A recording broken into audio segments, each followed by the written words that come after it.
Thank you very much for joining me on this video. I want to talk to you today about the importance of paying down the principal on your mortgage on your investment properties. If you've been following along in the Money Machine seminar and philosophy, you know it's a philosophy of deferred gratification. We want you to benefit in retirement. We want you to have a substantial cash flow in retirement, but it won't happen now. So the money you receive needs to go to pay down the mortgage. And there's a number of reasons for that. But it isn't the only school of thought. There's two schools of thought. Some is, as I'm suggesting and as I'm espousing in the Money Machine, is delayed gratification and benefit in your retirement. There's another school of thought that says, no, we want cash flow right now. Robert Kiyosaki, in his landmark book, Rich Dad, Poor Dad, tells a story about how he was raised in Hawaii. His dad was in the education business and lived on his paycheck, so they did well. But he had a friend whose dad was an entrepreneur, and the entrepreneur dad took Robert under his wing and taught him how to invest and how to make money. But he said to him, why would you ever buy a piece of real estate that didn't give you positive cash flow? Now, under the philosophy that I use on the Money Machine, it gives you positive cash flow, but it goes to the bank.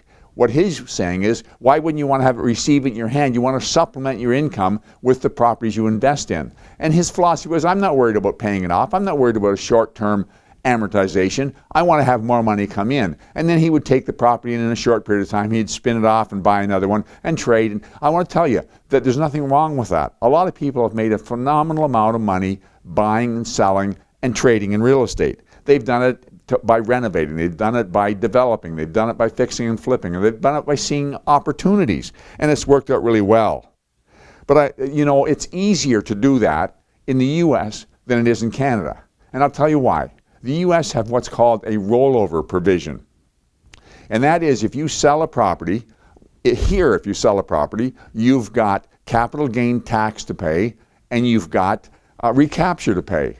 In the U.S., you can defer that tax if you reinvest the money within 6 months. Call it a rollover provision. Some time ago, I was operating a business in one particular area, and the building I was in, I wanted to buy it. It was a commercial building. I talked to the person who owned it, and he said, I'd like to sell it because I could take the money and buy something larger that I got my eye on. But he said, I can't do it. I would owe so much in capital gain and especially recapture that I wouldn't have any money left. So he said I couldn't afford to do it, so he couldn't sell. I want you to imagine that you own two semi-detached, but they're not together. One's on one street, one's on another street. Now the one next door to one of your semis comes up for sale. You say, hey, I'd really like to own it. There's a lot of advantages having both sides connected, the roofing, the painting, all kinds of things. So you think, I'll sell the one over here and I'll buy this one. But you can't do it with 4 quarters for $1. The one you sell, you're going to have to pay recapture on any depreciation. You're going to have to pay capital gains. You're going to have to pay legal fees. You're going to have to pay real estate fees.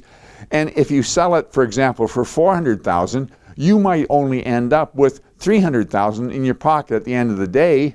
Well, you can't buy the other one for that. So you're going to take a step backwards. That doesn't mean that it can't be done, but it's much, much more difficult.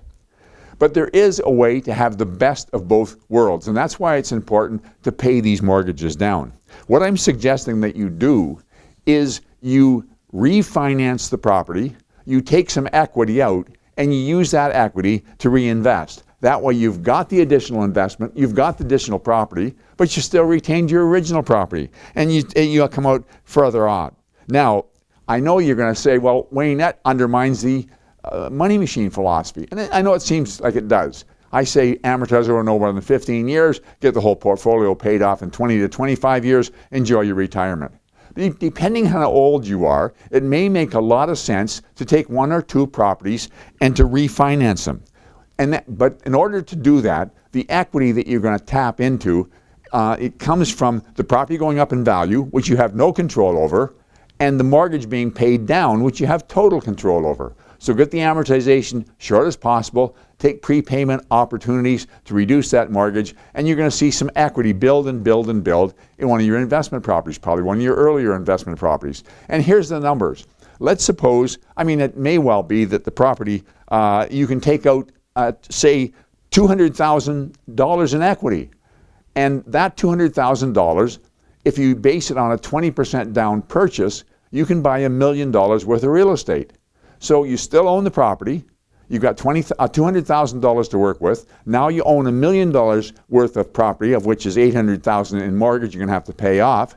But when it's paid off, based on 5% cap rate, it will give you an additional $50,000 income on retirement and every year thereafter. So it makes a lot of sense. You got to look at your portfolio. You got to make sure that you can handle it and see how much you would extend the program, how old you are. But I think you'll find if you get aggressive about it, if you aggressively try and pay down that principal, it'll be a really good opportunity to expand your investment portfolio in total. Thank you very much for joining me in this video. I'll talk to you again next week.